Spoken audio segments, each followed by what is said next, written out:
Morning. This morning we are called to join in a spiritual community of hope, courage, and compassion. Let us begin.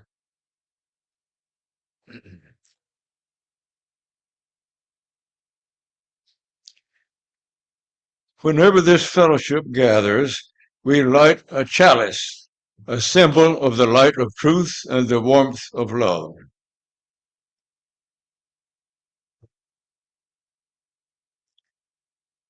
This morning, our opening words are by Reverend Jacob Trapp. We'll read them responsively. I'll read the words in white, in regular type, and we'll all read together the italicized words in yellow. To worship is to stand in awe under a heaven of stars, or before a flower, or a leaf in sunlight, or a grain of sand. In the life of this spiritual community, there are some important things to know. Everyone matters and is welcome here. We're grateful to gather this morning because we meet in person only once a month on the fourth Sunday. In this room, we listen, learn, pray, and sing. And afterward, in the next room, we share refreshments and meet new friends. The service will be available soon on the fellowship's website. In addition to our in-person services, we also meet via Zoom on the second Sunday of the month at 10:30 a.m. As a spiritual community of hope, courage, and compassion, we believe compassion is a fine feeling made even better when we give it the power to do some actual good in the world. To live out its mission and do some good in the world, the fellowship sets aside money to provide ongoing financial support to Community First, a village in northeast Austin that provides comprehensive services for the homeless. And every quarter, the fellowship also raises money to support different social outreach programs. This quarter, the funds are going to Austin Clubhouse, which provides opportunity and community for adults living with mental health diagnoses. If you wish to contribute, there's a basket in the next room. Thank you for your generosity. And thank you to Dagmar Greeter for bringing the flowers.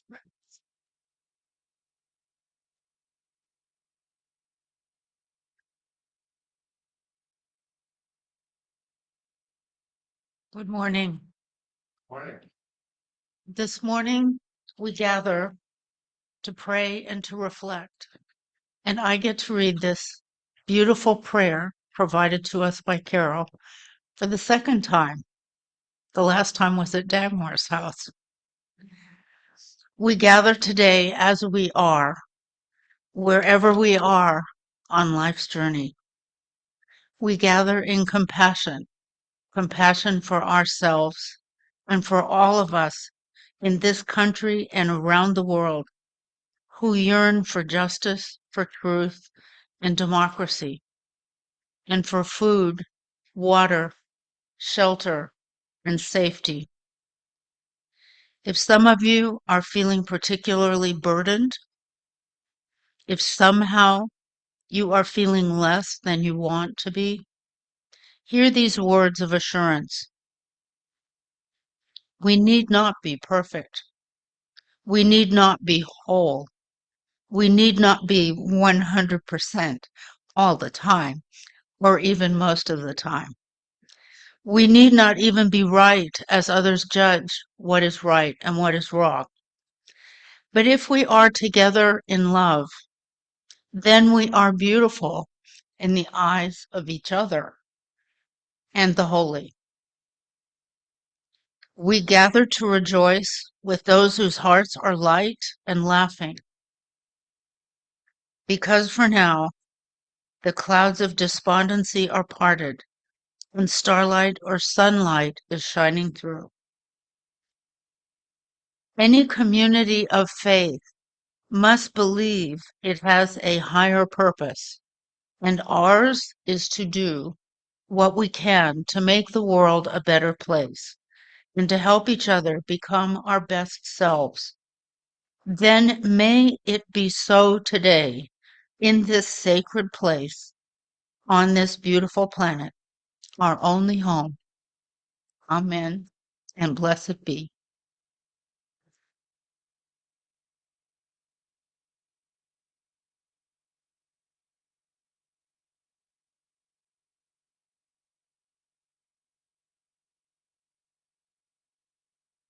Morning. Now it is my pleasure to introduce Steve, our Steve. He doesn't need an introduction, but maybe it's a good thing to remind us how lucky we are to have him here. Steve Brooks' life story is full of twists and turns. Born in Chicago and raised in York, Pennsylvania, he picked up a guitar at the age of 16 and played along with Pete Seeger's records. A week later, he left for California to study philosophy and punch cows. Deep Springs College, if you're interested, 2 valleys west of Death Valley. The high desert, together with the thousands of miles of exploring America by thumb, awakened his life for the West. After college, he headed back east just in time for the 3 Mile Island nuclear power accident. A year later, he was on stage with Pete Seeger, singing some original verses to This Land is Our Land. Can't be sung everywhere anymore. After blockading the plant and being convicted as one of the TMI-9, he made his way from activism to journalism as a reporter of the New Orleans Times-Picayune. In 2001, he appeared on TV's I've Got a Secret, a 6-time world punch chairman, champion, sorry. And he still MCs Austin's O. Henry runoff. Steve co-wrote the Slade Cleaves classic, One Good Year, and wrote other songs performed by the likes of Oscar-winning actor Russell Crowe. He wrote a satirical song a week for Jim Hightower's nationally syndicated radio show. He also tours as a member of the legendary 60s folks music trio, the Limelighters. If that is not enough, Steve is also a lay speaker at Unitarian Universalist churches around the country, where he sermonizes on the spiritual sides of everything from songwriting to his dog. Please welcome Steve Brooks.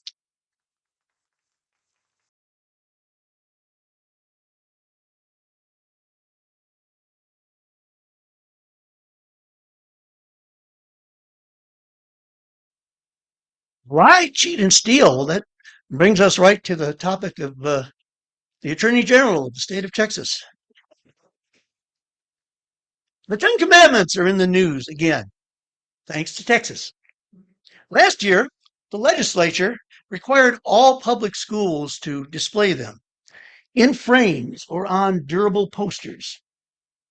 Several districts that aren't putting up the posters are currently being sued by the state's Attorney General. Critics point out that the Attorney General is alleged to have broken the commandments on stealing, false witness, and adultery. But of course, it's not just about the commandments. From the symbolism of the culture wars, the Ten Commandments stand for something bigger than the words themselves. They stand for morality in general. More specifically, they stand for the idea of moral absolutes, for clear lines separating right from wrong. When the Alabama judge Roy Moore erected them in his courtroom, he called them the restoration of the moral foundation of law, the return to the knowledge of God in our land. Moore later lost a U.S. Senate race after multiple women accused him of sexual misconduct. But hypocrisy aside, I believe the culture warriors have gotten it backwards. They don't understand the Ten Commandments any better than they understand the U.S. Constitution. On closer examination, people argue that the Ten Commandments are hardly moral absolutes. In fact, they embody the culture warrior's worst nightmare, moral relativism. And by better understanding the commandments, we might better understand the dark side of traditional morality. We might unravel how it is that a person can believe thou shalt not kill, while they support war and capital punishment. For ourselves as religious liberals, we might also find a key to taking morality back from the self-appointed moral majorities.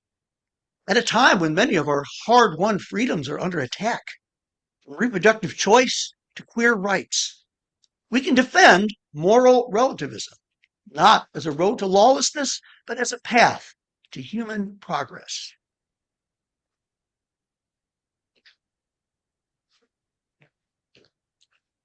Coffee is also a path to human progress. Moral relativism is a phrase that makes religious conservatives froth at the mouth.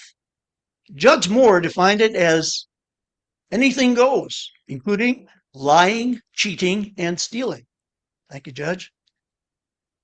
Other writers call it a bottomless pit that leads us to perversion and leads to anarchy, chaos, and ultimately nihilism.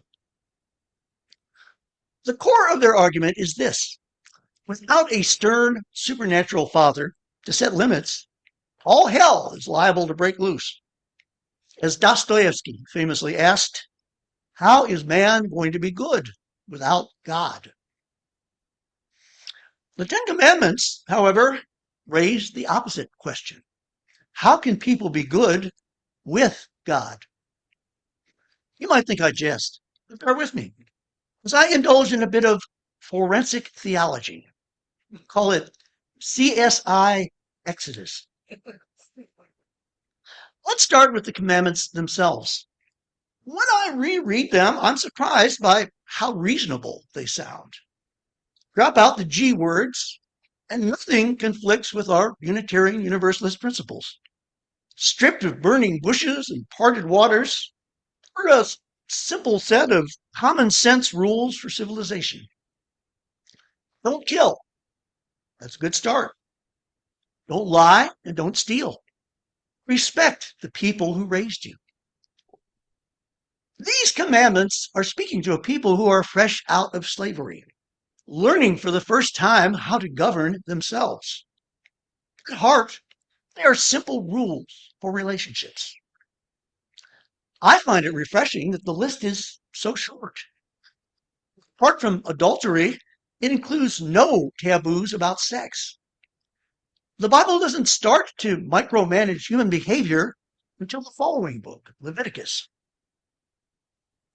Maybe the problem is not with the Ten Commandments. Maybe it's with the people who preach them.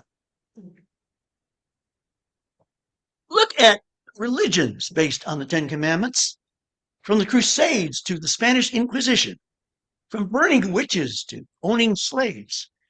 True believers have committed many of the most atrocious deeds in human history. How does morality go so wrong? One answer lies in the stories that follow the Ten Commandments. Within a few chapters, the Hebrew children are pillaging and plundering their way through the land of Canaan. The book of Joshua tells us they utterly destroyed all that was in the city, both man and woman, young and old, and ox and sheep and ass, with the edge of the sword. They burnt the city with fire and all that was therein. So what on earth is going on here? Are the Israelites simply ignoring the commandments? Or do they interpret them in a different way from you and me? Moses himself gives us a clue. Right after he repeats the Ten Commandments, he instructs his flock about the 7 nations that already occupy the promised land. He says, "Thou shalt smite them and utterly destroy them." There's no way to pretty up this story. Moses is bidding his ragtag army commit genocide. But he has a ready justification. "The Lord thy God hath chosen thee to be a special people unto himself, above all people that are upon the face of the earth." To Moses, then, the 10 Commandments are relative. They're intended for the chosen people and for no one else. The chosen people shall not kill each other. The chosen people shall not steal from one another. But when it comes to other races and other gods, anything goes. Unless they surrender ahead of time, in which case you can take them as slaves. Here we get to the heart of Old Testament morality and the riddle of how people who ride on moral high horses do so many immoral things. For the people of Exodus, morality is not a universal set of rules. It's really 2 sets of rules, one for us and another for them. This relative moral reasoning doesn't stop with the 10 Commandments. We see it in every so-called holy war, whether it's Catholics against Protestants, Shiites against Sunnis, or cowboys against Indians. It rationalized slavery. It justified the Trail of Tears. It's the golden rule in reverse. Do unto others before they do it unto you. But there is a second sense in which the 10 Commandments are relative. And this second sense, I suggest, opens a door to higher forms of morality. The commandments are addressed to people who are relatives, biologically. They trace their ancestry to 12 legendary brothers who sired 12 tribes. The nation of Israel is one big extended family, and kindness is simply the way they're supposed to treat their own kind. Who are our own kind? Perhaps what separates one moral system from another is not what we eat, who we sleep with, or even how we treat our neighbors. Perhaps the central moral question is, who is my neighbor? In the book of Luke, that very question is put to Jesus. He responds, as he so often does, by telling a story. And in that story, he offers a moral system that is very different from the one in Exodus. A traveler from Jerusalem gets beaten by robbers and left for dead. His own countrymen repeatedly pass him by. Finally, he is aided by a foreigner from the land of Samaria. For Jesus listeners, that's a startling detail, because historically, Samaritans and Jews have hated each other. When he makes his hero a Samaritan, it is like telling modern Americans that he's a terrorist.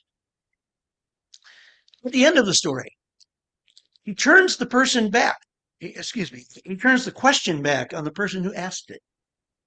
Which of these 3 do you think was a neighbor? If that's not clear enough, well, Jesus talks further about the commandments when he delivers his Sermon on the Mount. His message is to obey them, but to go beyond them. He directs us to love outside the box. It has been said, "You shall love your neighbor and hate your enemy." But I say to you, love your enemies, bless them that curse you, do good to them that hate you. In the Sermon on the Mount, there's no longer any us or any them.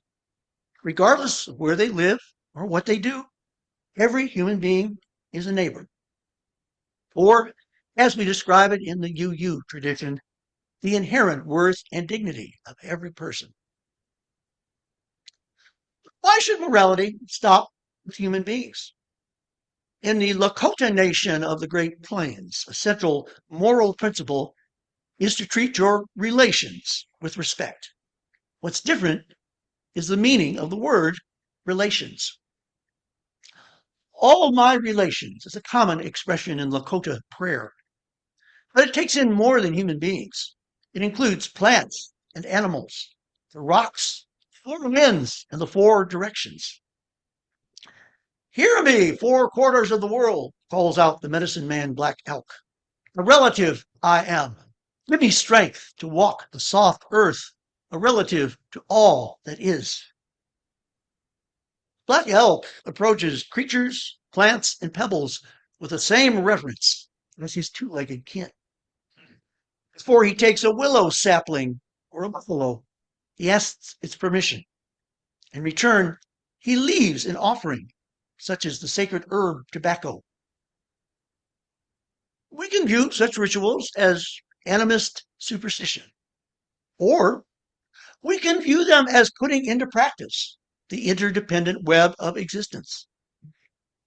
Then again, we can view them as seeds of what we now call environmental ethics. Animal welfare challenges us to consider higher animals as neighbors. Deep ecology dares us to treat the entire biosphere as family. The conservationist Aldo Leopold translated the morals of Black Elk into the language of science. He wrote, "The land ethic simply enlarges the boundaries of the community to include soils, waters, plants, animals, or collectively, the land. The thing is right when it tends to preserve the integrity, stability, and beauty of the biotic community. It is wrong when it tends otherwise." In this pocket history, we have covered 3 moral systems from 3 millennia. What can they tell us about morality today? And how can they help us to talk about it as religious liberals? The first thing they tell me is that I don't have to believe in absolutes to believe in morality. Morality is inherently relative because morality changes over time. The Latin root for morals means customs, habits, or traditions. In other words, moral rules are traditions that evolve and grow as civilizations do. Along the way, we keep some rules and we discard others. Most of the 10 Commandments are still useful principles to live by. On the other hand, most of us ignore Leviticus. We no longer put people to death for cussing or for cheating on their spouses. Our community standards have changed. 200 years ago, many white Americans considered slavery to be a moral good, and they quoted the Bible to prove it. 100 years ago, most white Southerners felt the same way about segregation. In leaving no standards behind, moral relativism has not caused the decline of civilization. It has marked the advance of civilization. In each case, we have expanded our definition of neighbor. In 1776, it was confined to white property-owning males.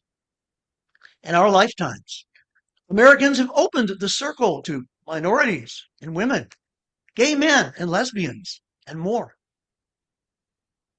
When those moral codes changed, it was not because a deity was speaking from up above. If a deity was speaking at all, it was through the human heart, which ultimately is the source of morality and the place where all moral progress is made. Moral relativism is not a caricature from the 1960s. It doesn't mean if it feels good, do it. It's an intensely personal path of discerning right from wrong, both in dialogue with others and within our most private tabernacles. It calls each of us to test the codes of our culture against the calls of our conscience. In the winter of 2011, a Yale student named Will Portman was struggling over whether to tell his parents he was gay. When he made the decision to come out, he was both grateful and surprised that they supported him. The entire nation was surprised when his father became an advocate for same-sex marriage. Rob Portman was then a Republican senator from Ohio. Here's how the senator described his moral conversion. I wrestled with how to reconcile my Christian faith with my desire for Will to have the same opportunities to pursue happiness and fulfillment as his brother and sister. Ultimately, it came down to the Bible's overarching themes of love and compassion, and my belief that we are all children of God. It's in such moments of conflict, confusion, and conversion that genuine morality is forged. For individuals and for whole societies. There is value in learning rules like the Ten Commandments, but ultimately, like all spiritual rules, they are means to an end. They are not the end itself. The genuine end is my personal moral relationship with my higher power. As I strain in times of crisis to hear what a still, small voice is telling me. That relationship is my ultimate judge of what's right and what's wrong. The tree of the knowledge of good and evil doesn't grow in flower in some far-off garden. It's certainly not a poster on a schoolroom wall, put up by Pharisees in suits and ties. It's rooted and it's cultivated in the deepest soils of our own souls. In that spirit, I'd like to close by saying, thank heaven for moral relativism.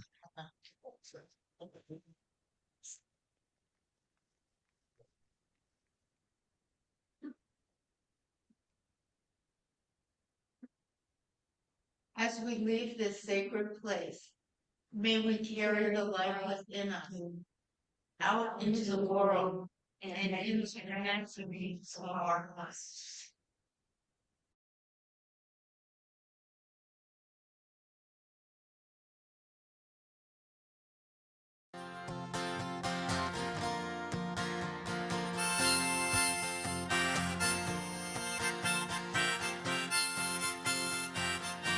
It's a New Year's Day, just like the day before.